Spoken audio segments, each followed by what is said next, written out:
lucky to be alive.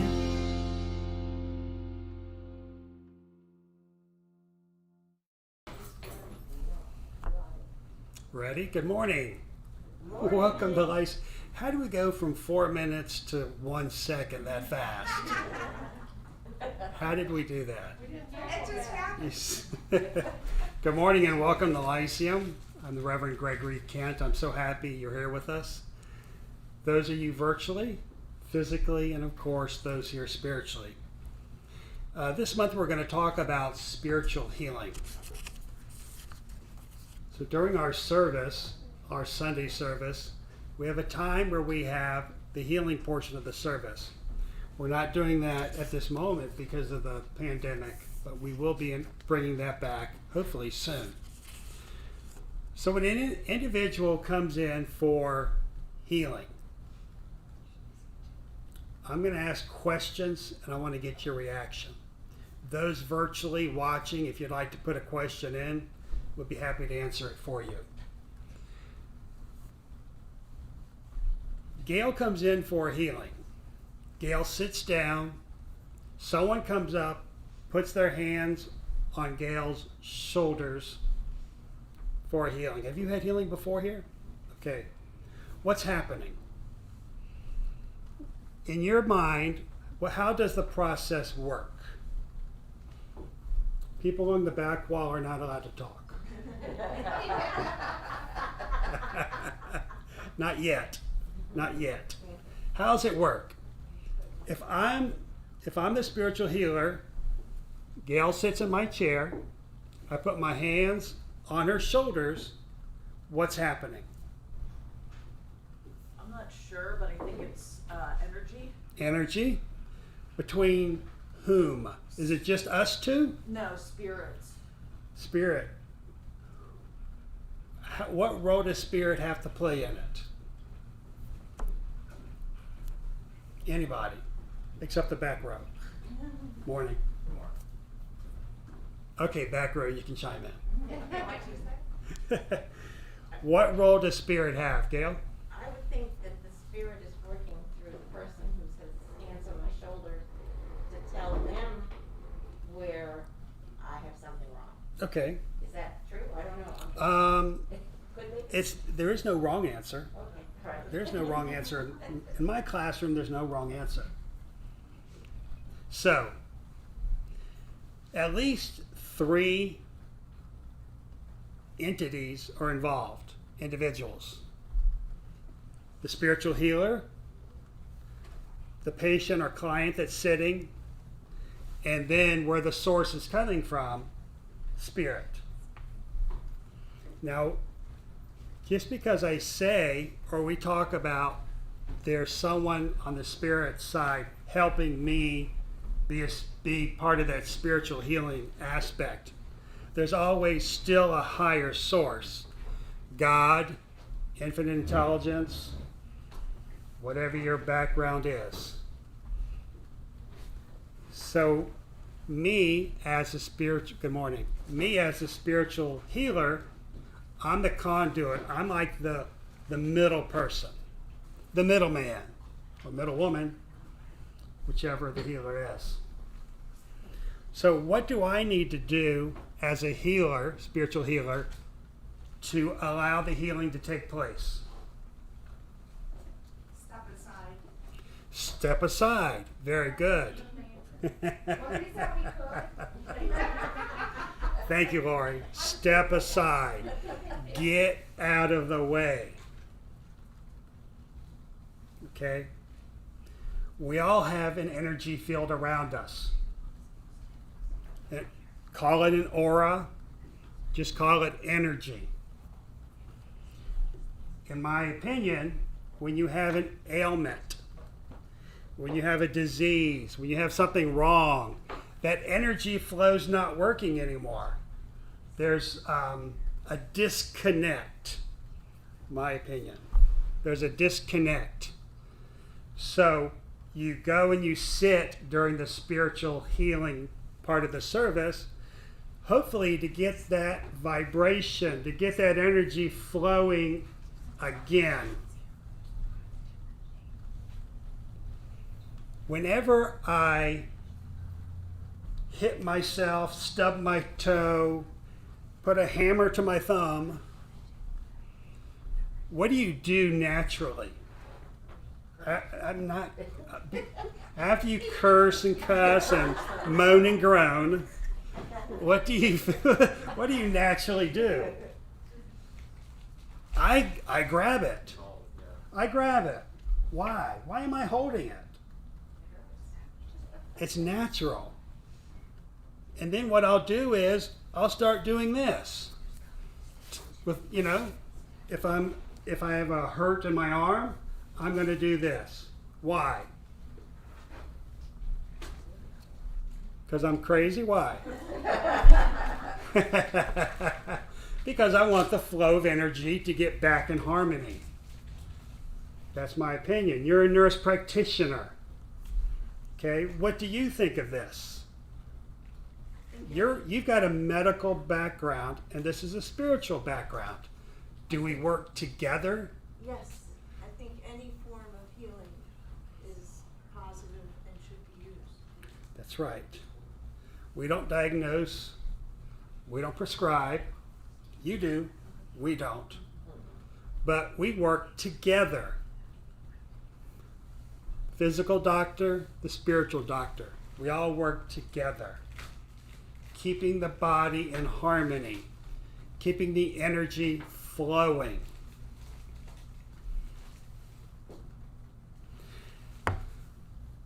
Laying on of hands, contacts, name it what you want. Now, I'm going to keep picking on Gail. She's a good sport. Do I, as a spiritual healer, have to even put my hands on Gail's shoulders? No. Why? Good answer. Why? Because there is an energy field, well, you say auras and stuff, so that you wouldn't have to actually touch. Because you could be, because I've had them done and sometimes they don't touch me at all. They're just like so close. But they're trying to, use their energy to combat my negative block energy because I am, have something wrong. Right. You don't have to say negative. Well, Just blocked energy. blocked. You're right.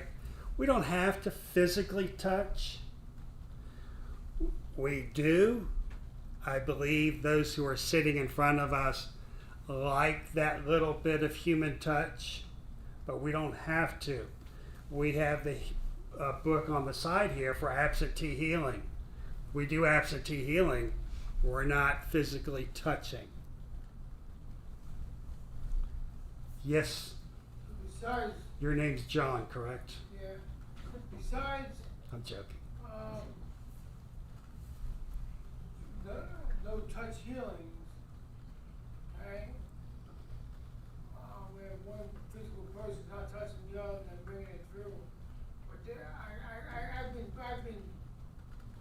I've been healed of certain things just by praying. Absolutely. So you don't have to be touched or even seen. Absolutely. But there's individuals who feel the need to come in and physically be touched or come and sit in the chair. In their mind, they need that in order to have the healing take place. Well, God, You're absolutely right. The source. The source can come directly to you if you're open and open to the receiving of the healing. Absolutely. Absolutely. I'm thinking, if I didn't pray, would I have still gotten healed? Probably. Probably so. If God wanted to heal me, if it wasn't my time to die, He wouldn't have healed me, right? So, to me, it's like, well, why pray? He's going to do what He wants to do anyway. That's a whole nother subject. I'd love to chat with you about that. I do not believe the source chooses to heal or not to heal. I believe I can't believe that I asking God catalyst is anything. I can't. We're so minute. We're so we don't mean nothing. individuals might choose not to receive the healing and choose to pass on. If they're ready, they're ready. But he knows what you need before you even ask him. He or she or it, absolutely. I don't put a gender on the source, but it's okay for you to say that. Would I have been healed even if I didn't ask for it? You know what I'm saying? Because I was sick one time. I'm not sick anymore. There you go. Because you're open to being healed, absolutely. However, modality or whatever way to be healed, you got it. Yes, Reverend Cooper. Well, the healing energy is a channel. So those people, when you're sending healing, say like you said with the book with the absentee healing, these people have put their names on, so they're opening themselves up for that channel of healing. That's right. Okay, so the once you open it up, the universe is going to send that energy that you need. And Whether hopefully, you want to say it's in prayer or in just the. and hopefully the recipients continue to stay open and receive. And that's just where I was going. There's times that people say, okay, I don't want any more. I just want to continue to go through the process of whatever I'm supposed to be going through without the healing. Correct. Because it is, when somebody sits in the chair for a healing, it's a three-way energy exchange. You're absolutely right. So, let me recite the healing prayer that we recite every day, or at least every Sunday. I ask the great unseen healing force, infinite intelligence, God, however you'd like to name the healing force, to remove all obstructions from my mind and body, to remove all obstructions from my mind and my body, because they work harmoniously, to restore me to perfect health, whatever perfect health means to you. I ask this in all sincerity and honesty. I am serious. I want to be healed. And I'm going to be humbled about it. And I will do my part. Your part is being open and receptive to the healing to take place and to have a positive attitude about it. I ask this great unseen healing force, the God energy, to help both present and absent ones who are in need of help. Sometimes individuals do not come and sit in the chairs. They'd rather sit on their bench and receive the healing that way. Sometimes individuals don't come to the service at all, but they still want healing. I want to restore them to perfect health. I put my trust in the love and the power of God. God is the source, infinite spirit, infinite intelligence, Jesus, whatever you want to call the source in your world. So we have the laying on of hands. We are taught when we're going through healing, when I started with the national organization, we don't fluff the aura. So, I mean, some do, and it's okay at their location, at their church off this property. They fluff the aura. I've had spiritual healers. It drives me nuts. So if you want to know a way to drive me nuts, if I sit in your healing chair, touch my hair, touch my face, that drives me nuts. But some healers do that. That's the way they were trained. They were trained to, start with the crown chakra, so to say. They were trained to go to the third eye chakra. That's just the way they were trained. You don't have to do all that. All I have to do is step up to the chair and say, I'm ready to help this individual. Step aside and let the healing take place. One time, now, this is how I do the healing. I start off with my hands on their shoulders, and I do, with my left hand, this is just me, I'll keep one hand on a shoulder or on their back, and I will scan with my hand. I'm scanning. Don't need to do that. I choose to do that because I do want to see in their energy field if there is a disharmony in the energy field. That's just me.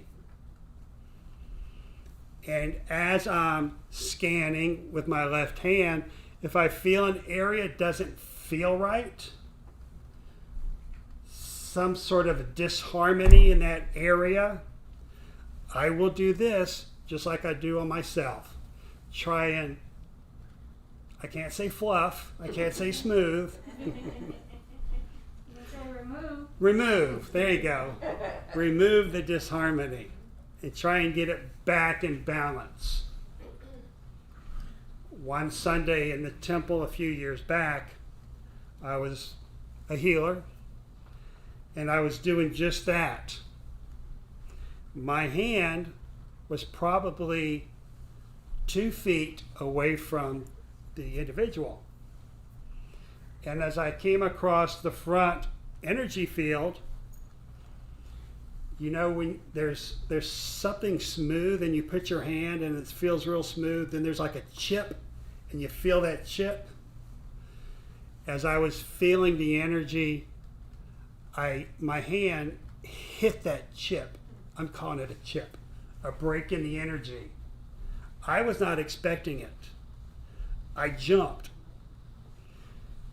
At the same time, the lady jumped because she felt me hit that chip.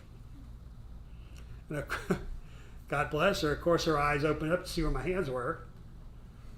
I'm 2 feet away, but she felt it too.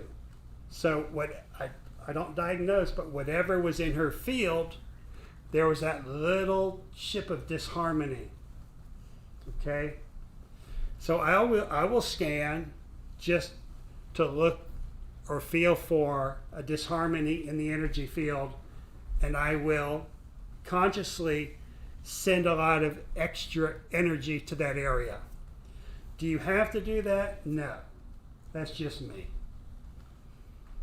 Other healers, what do you do? Anything different?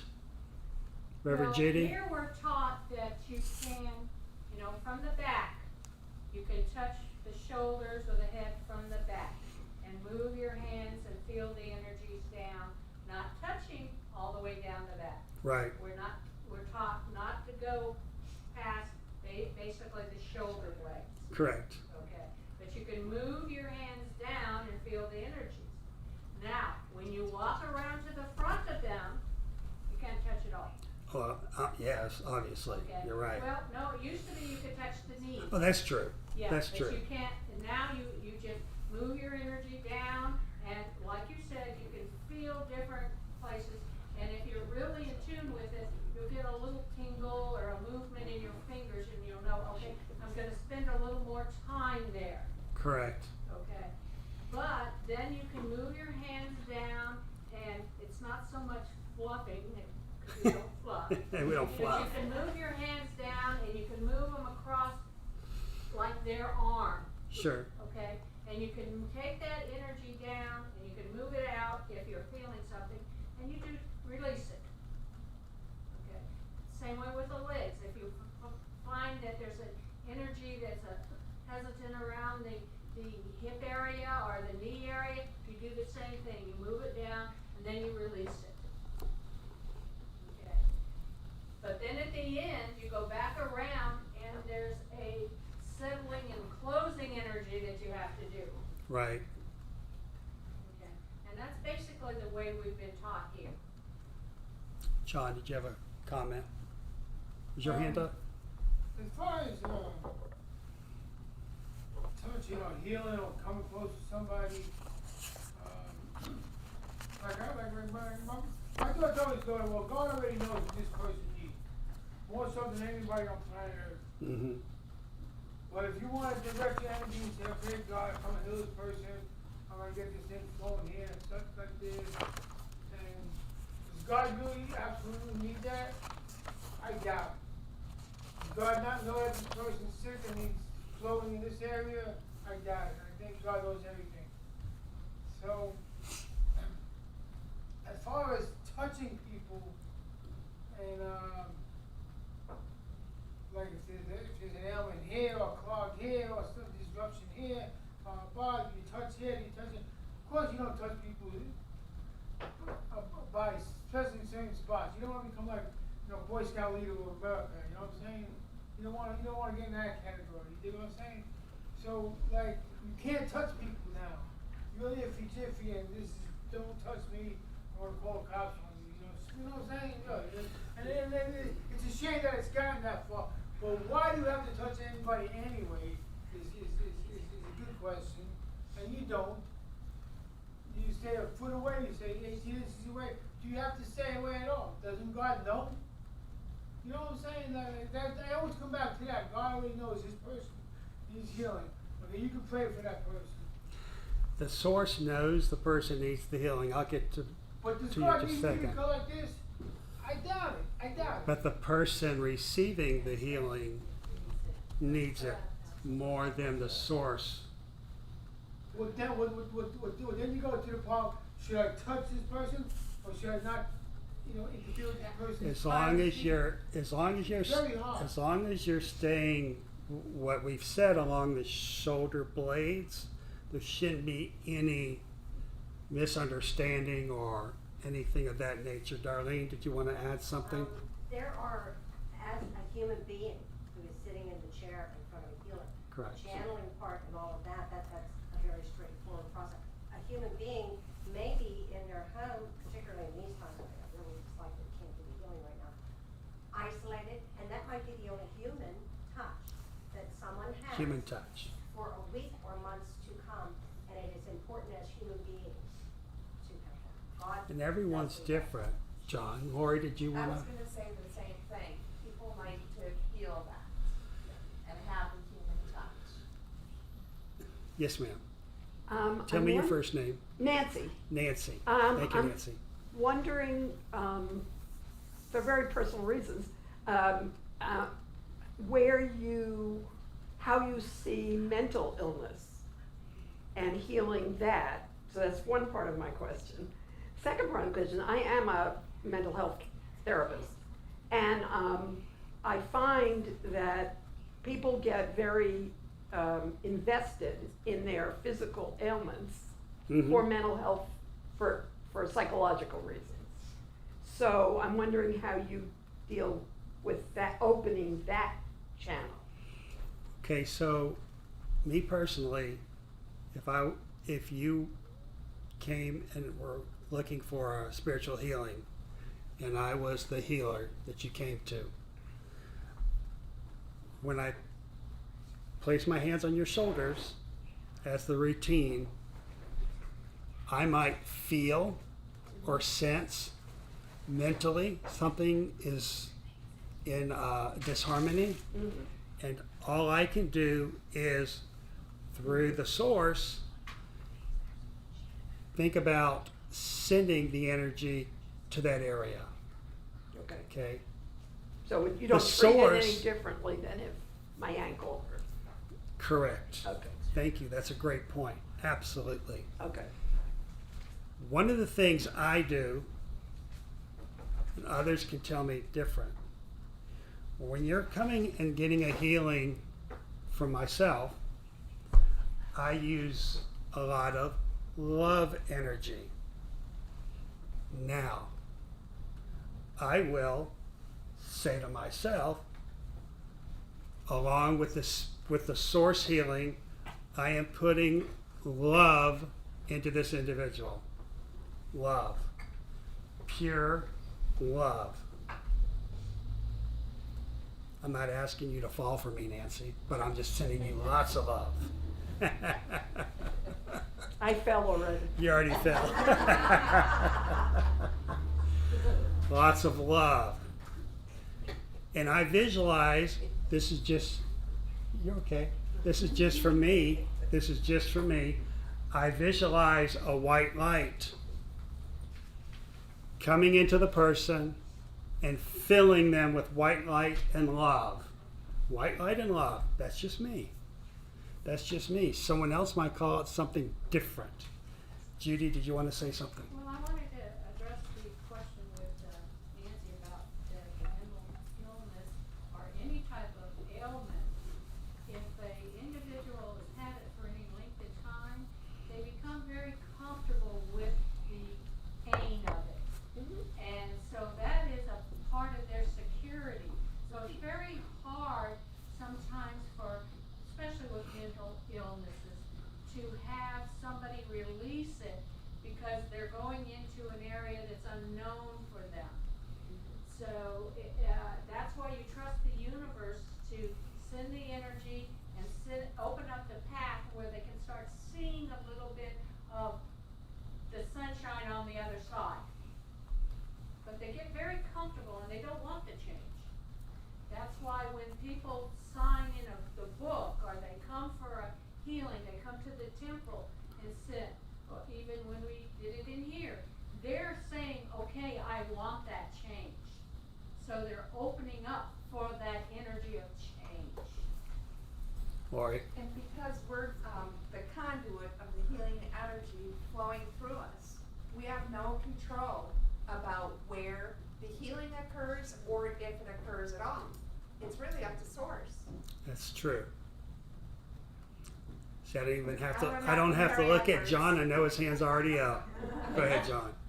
You're going to talk about that. I think she brought up a good thing where the mind actually makes the disease.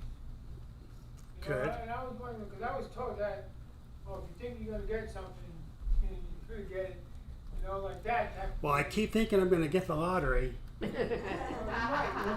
No, I'm saying, as far as the physical element, you actually, I was told that you bring it upon yourself. I think there, to some degree, you do. That's like hard to not do because you know, your brain, my brain anyway, is always running 100 miles an hour, and the bad things in life seem to be more tantalizing for my brain to keep a little longer than the good things. You know what I'm saying? That's the way you were conditioned. So, a few years back, I'll tell you a healing story. I read in the paper that one of the local Christian churches was having a healing revival. I thought, oh, that'd be neat to go to. And so I didn't go at first. Then they had a follow-up article where they had to move it to the Civic Center auditorium because literally thousands and thousands of people were showing up to get this healing. Now I got to go. So as I sat there, I went twice. It just amazed me. As I'm sitting there, and the healer was asking everyone to send him healing so he could send it out. Everyone had their hand up, pointing it toward the gentleman on stage. If you were able to see the energy like I did, it was phenomenal. The energy from everyone flowing toward him, then he was going to send it back. It was phenomenal to see that energy. Phenomenal. What did it look like? Yeah, okay, good question. Whenever you're outside and it's really hot and you see a little distortion, I don't know what that is. From the heat. From the heat distortion, it looked the same way, like a ripple in the energy. It was amazing, absolutely amazing. One thing I did not like was at the beginning there was a group of individuals going through, I can't say it any other way, they're going through the handicap section of the congregation, giving everyone healing, which was great. But one lady was in her wheelchair. Obviously, she'd been in the wheelchair for many, many years, looking at her legs. They came to her, prayed over her, then moved on kind of quickly.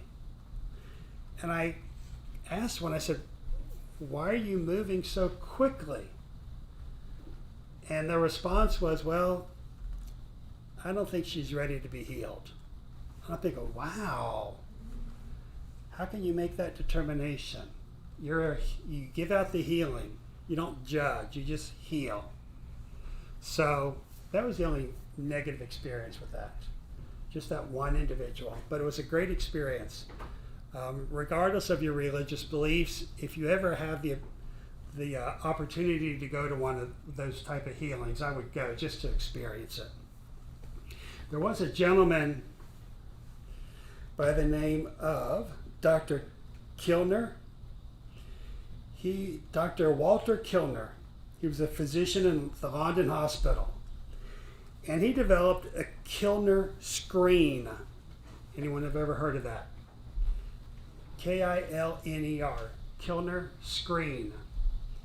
And he claims by developing this lens, he was able to see auras and diseases within a body, within the body. And he did it by using a dye called dissonant. It's spelled DICYANIN. But according to my computer, it's pronounced dissonant. It's a dye. And he said by using this dye, by covering the lens, he was able to put it up and see the ailments, see the aura.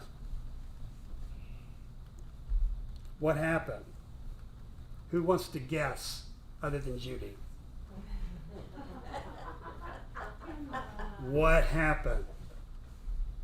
The government shut him down. The government shut it down, made the dye illegal. And to this day, it's illegal to have that dye. On what grounds? Good question, Corey. According to those who created the rule, from what I understand, they said that dye can be used to make bombs. Yeah. I don't know if that's true or not. I don't know personally, but it's very coincidental. Very coincidental. The AMA has shut down other things like color therapy. At one time, the gentleman created that color wheel that he said could cure people. And the AMA shut him down. AMA doesn't want to go out of business. What was the name of that doctor? Kilner, Kilner, Walter Kilner. Thank you. You're welcome. So just imagine if, and granted, I went all over the internet, didn't go to the dark web, that scares me. I'm not ready for that. I went all over the internet seeing where it could be bought. Yeah, like I'm the first one to ever do that. Amazon. Amazon out of Tokyo, I don't know. Yeah. So I couldn't find it. But, my attention span's 10 minutes, so I didn't spend a whole lot of time on it. What is that? I say it wrong every time. The film, the aura film, Kirlian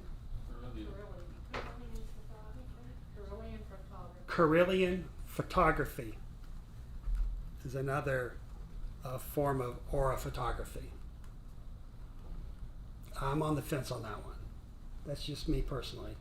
Not saying anything negative. I'm on the fence. I want to believe, but I'm on the fence. Well, it's still legal, so. It's still legal, so That's something, yeah. that's still good. But when they take the pictures of the leaves and tear the little piece off, you can still see the aura from it probably is good. Any questions on that? We're coming to the end of our time. Any questions? Let me just say before John asks his question, next week we're going to have Joy Sagar.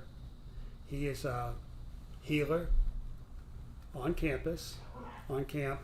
The week after that, we're going to have Steve Atkins, Reverend Steve Atkins. Both of them are going to talk about their healing journey. Yes, John?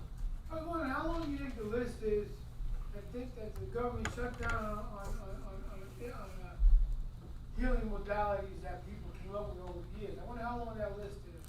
That would be, you know, someone who's retired like yourself. I think that'd be a great project, John. I can give you 5 to start you off with. I want to walk around my house with me all day. I ain't retired at home. Did you say something? Suppression is another good word. Instead of just making it illegal, they like to suppress it. Yes. Information just happens to just, Yeah, I wonder how they long make it that- hard to, I mean, why, I don't know. I wonder how they shut things down all the time. All right. I don't even know about it. But why? So any other questions before we end for today? Any other comments? Anything on the internet? Anyone asking? Those are is my mom watching? He hasn't responded. Oh, she might not be. Mom watches on Sunday morning. All right, we're going to close this portion. I do want to thank y'all for being here today. Thank you for being here virtually. Our Sunday service does start at 10:30. So those of you who are watching virtually, come back. Those of you who physically step outside, come back, and have a great day. Thank you. The loosening of a collar and your purpose getting clearer. Spirit family drawing nearer.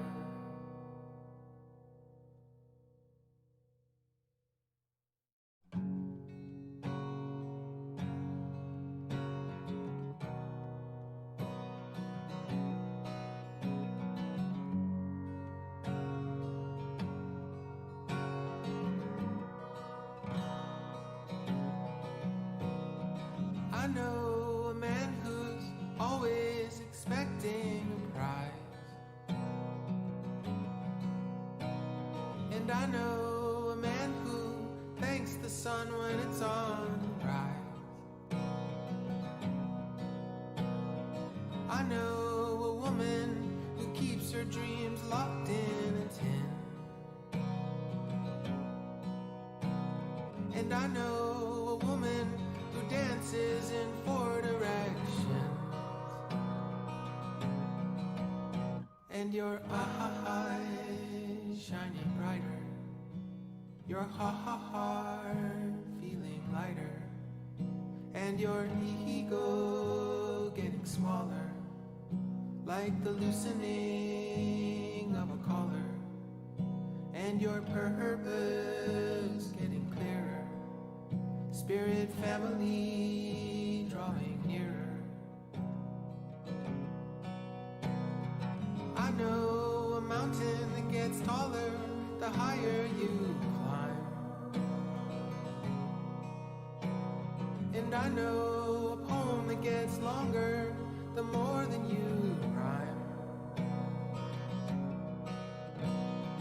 I know a dream that gets bigger the more you believe. And I know a bridge that gets stronger the more than you breathe. And your eyes shining brighter, your heart feeling lighter, and your ego getting smaller, like the loosening of a collar, and your purpose getting clearer. Spirit family drawing nearer.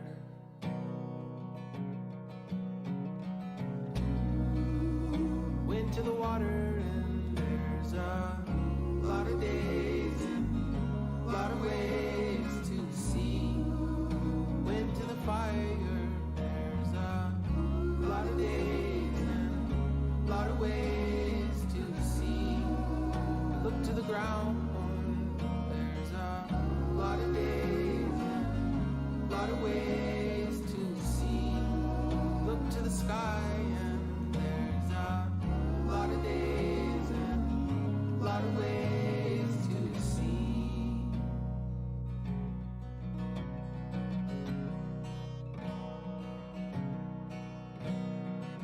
know sometimes it feels like you travel too far. Finding your way with only the light of stars.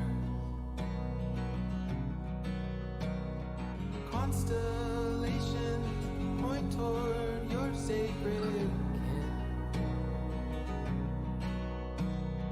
helping each other to find our unique medicine.